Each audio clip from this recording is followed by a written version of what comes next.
A gente continua nessa discussão aqui sobre a reforma, porque essas críticas, como a gente está falando ao sistema tributário, já vem de muito tempo antes, é claro, dessa proposição, mas encontrar uma solução ideal para esse problema parece que é um desafio maior do que o que estava previsto. A gente chama, então, hoje para conversar com a gente, a vice-presidente da Federação Nacional das Escolas Particulares, Amábile Pácios, também o diretor jurídico da Associação Brasileira de Distribuidores de Energia Elétrica, o Wagner Ferreira. Eu dou boa tarde, boas-vindas aqui ao Visão e a essa discussão que a gente vem encaminhando aqui na CNN. E começo com a Amábile Pácios, vice-presidente da FENEP. Bom, qual é o impacto no setor educacional, que é o que a senhora vem representar aqui hoje no Visão, dessa reforma tributária? Bom, boa tarde a todos aí no estúdio, aqueles que estão nos acompanhando. Muito obrigada pela oportunidade de debater com vocês esse tão importante aspecto da reforma tributária, nesse setor tão importante que a gente não pode dispensar, que é realmente a setor educacional. Nós entendemos que a reforma tributária ela é necessária, porque há disfunção, há muita insegurança jurídica, então nós entendemos que ela é importante, porém, nós estamos defendendo alguns princípios, que ela seja simplificada, que ela seja uma reforma que simplifique a nossa vida, a vida do empresário, e não que torne a vida do empresário mais tumultuada do que já é, que tenha menos burocracia, não mais como alguma proposta de alguns textos, como a Thaís falou, de alguns textos que já estão em discussão, mas, acima de tudo, que nos dê menos insegurança jurídica. Então, esses são os nossos princípios. Como nós temos vários textos, a Thaís acabou de falar, eu digo que o empresário hoje é aquele Marabás que fica fazendo os pratos girarem. Você tem que acompanhar os 6 pratos que estão em discussão e a gente está acompanhando os textos todos e nós temos defendido esses princípios. Evidentemente, na educação, nós nos preocupamos, porque neste momento, sobretudo, nós temos um momento extremamente delicado, que é a recuperação do setor educacional. Nós temos perdas pedagógicas por conta da pandemia e achamos que um aumento da carga tributária para o setor educacional seria o desastre. Aí a gente teria mais escolas fechando. Eu não consigo imaginar que ninguém possa ficar feliz em escola fechando, né? Thaís, agora a sua pergunta. Wagner, bom, boa tarde a todos. Wagner, quero saber do senhor sobre esse fatiamento, esse modelo de fatiamento, porque é o que tudo indica, o presidente da Câmara, Arthur Lira, ele insiste, é uma bandeira política dele. O ministro Paulo Guedes chegou a falar na última sexta-feira que se for para ficar ruim é melhor não fazer. Diante desse impasse e desses dois modelos, ou discute a reforma ampla, que vai demandar um esforço político muito maior, ou vai se fazendo pelo fatiamento, mas de alguma forma vai mudando alguma coisa. Qual o senhor acha que traria maior benefício e menor custo? Boa tarde, Carla. Boa tarde, Thaís. Boa tarde a todos. Muito obrigado pelo espaço que nos deram. E, bom, essa é uma resposta que nós temos uma grande quantidade de pessoas falando sobre isso hoje, né? Os empresários, os segmentos, de modo geral, hoje batem na tecla de que é preciso uma reforma fatiada, que é preciso uma reforma completa e não fatiada, justamente pela falta de transparência e pela falta de avaliação específica em cada setor da economia. Hoje, da forma como esse texto vem evoluindo nas últimas semanas, há pouca clareza dos impactos reais em cada segmento de negócio, principalmente naquele alvo inicial que eram as empresas com lucro presumido. Então, eu diria que é necessário ouvir a sociedade. Eu não vi ainda nenhum grande segmento a favor dessa proposta. Ela, isoladamente, ela não atende ao interesse da sociedade brasileira, que entendo eu que uma proposta tributária ela tem que ver principalmente a prosperidade da sociedade. Então, uma proposta, ou um texto, porque essa não é uma proposta, esse é um texto da mudança de um tributo, e nós temos, na verdade, 92 tributos incidentes sobre as nossas operações, sobre o nosso viver. Então, a gente precisa encarar esses 92 tributos e simplificar isso de uma maneira que o empresário, como bem disse a que me antecedeu, ele possa ter clareza e segurança jurídica quando ele faz a sua contabilidade, a sua avaliação, quando ele faz o seu cálculo de negócio, ele precisa saber exatamente aquilo que ele está pagando. Essa reforma de imposto de renda não traz isso. Ao contrário, ela traz uma complexidade muito grande na questão da tributação dos dividendos. Ele desloca o tributo do momento anterior e passa parte dele para o momento final, que são os dividendos. Né? Então, na verdade, hoje nós já temos 34% de imposto de renda e contribuição sobre o lucro líquido, contribuição social.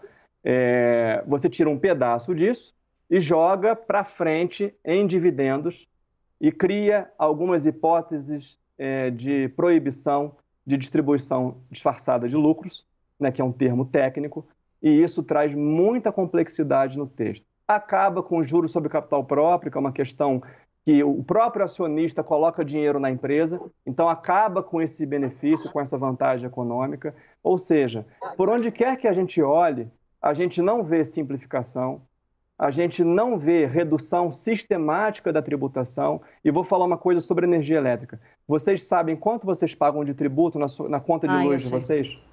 38%. 40%. 40% a média Brasil. Você pensar que a cada R$100 pago na conta de luz, 40 é só para tributo, fora os encargos setoriais, que são mais 11 a 12 reais. Então, eu estou falando de 52% de encargos e tributos. Isso é tirar o dinheiro de quem emprega, de quem gera empregabilidade, quem gera negócios, que gera prosperidade para a empresa e coloca o dinheiro, enfim, nas estruturas que nós sabemos que tem que ser revista. E aqui meu último ponto. Eu acho que, antes de tudo, precede a tudo isso uma reforma administrativa. Quando eu tenho um problema em casa de falta de dinheiro, eu preciso rever as minhas contas. E, em cima dessa conta revista, eu faço um ajuste em como eu posso ganhar mais dinheiro, e não o contrário. Né? A gente precisa entender que o Estado, que 42% da receita dele é para pagar pessoal, tem alguma coisa errada nisso. Então, a gente precisa de uma reforma administrativa corajosa, em cima disso, uma tributação justa para a sociedade, para que todos possam prosperar. É um pouco disso que nós estamos entendendo, e entendendo que a melhor questão nesse momento é uma reforma ampla, com todos os setores da economia, com o Tribunal de Contas da União, com o aprendizado que tem, com as instituições que têm essa avaliação por segmento, para que a gente tenha uma reforma que seja efetiva para o contribuinte e para a sociedade.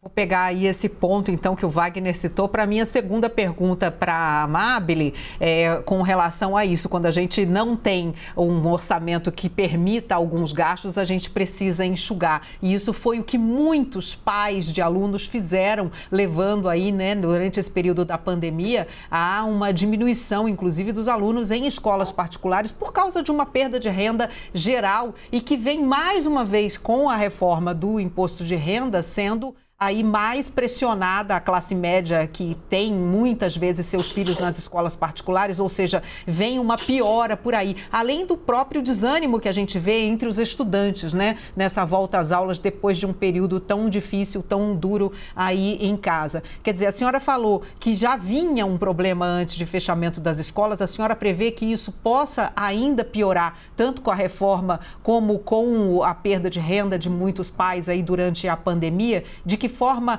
então, uma reforma poderia melhorar a situação do ensino, do setor do ensino? E se a senhora acha que essa reforma, então, precisaria ter um pouco mais de discussão e ser adiada? Muito obrigada pela tua colocação. Você, de fato, fala exatamente o sentimento das famílias que contratam o nosso serviço, né? E nós estamos exatamente nesse cenário que você bem descreveu. A gente está voltando da pandemia, os alunos estão desanimados com a escola, os pais perderam rendas, algumas escolas tiveram que fechar porque a educação infantil foi muito prejudicada na época da pandemia.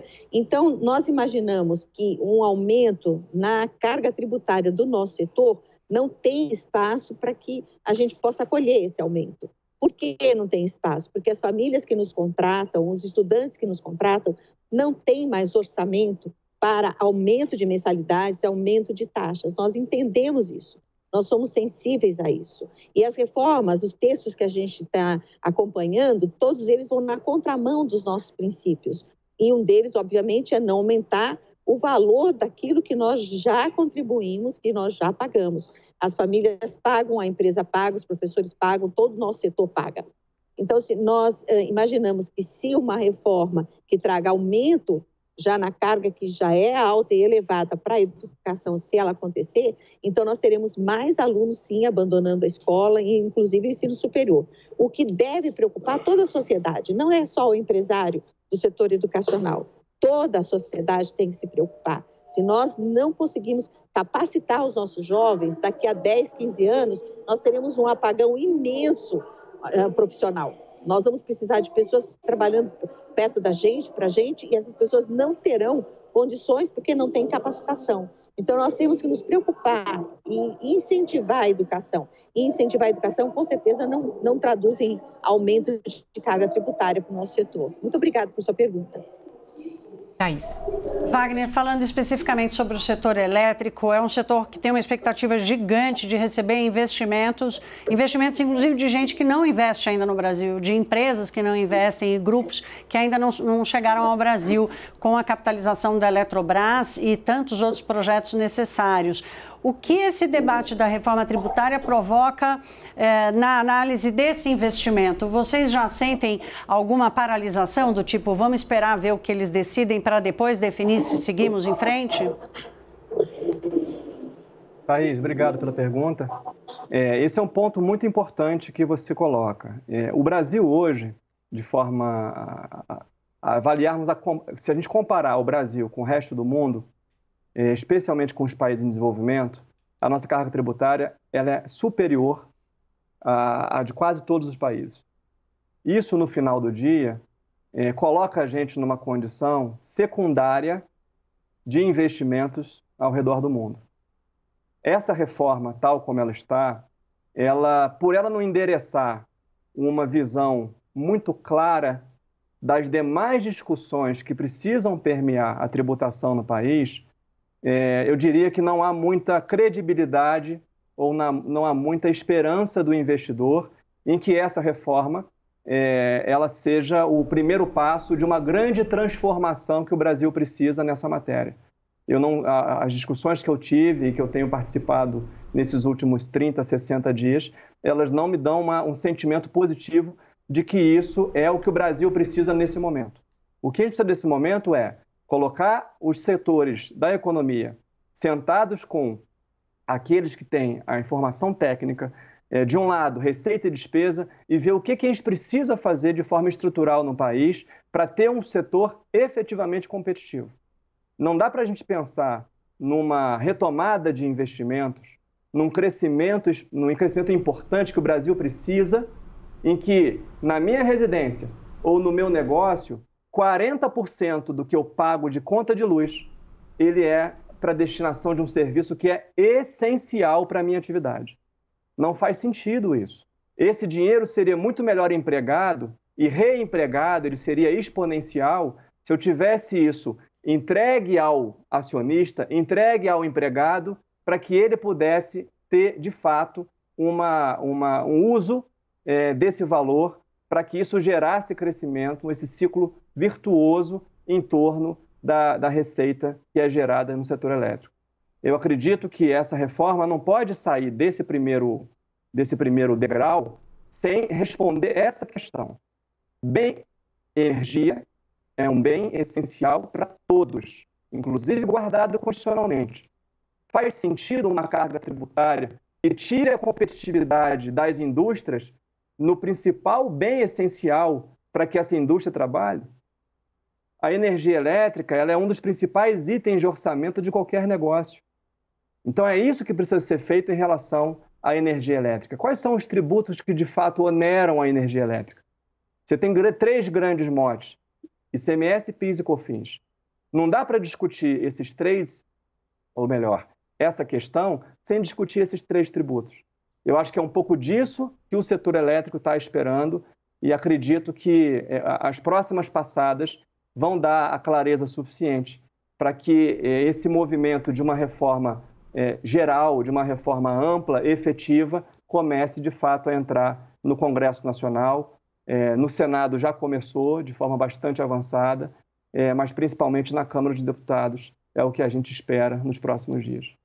Eu agradeço aqui aos nossos entrevistados que trouxeram uma contribuição a esse debate, essa conversa que a gente vem tendo a respeito da reforma tributária. Nós conversamos com a Amábile Pácios, vice-presidente da Federação Nacional das Escolas Particulares, e também com o diretor jurídico da Associação Brasileira de Distribuidores de Energia Elétrica, Wagner Ferreira. Muito obrigada e uma boa tarde a vocês.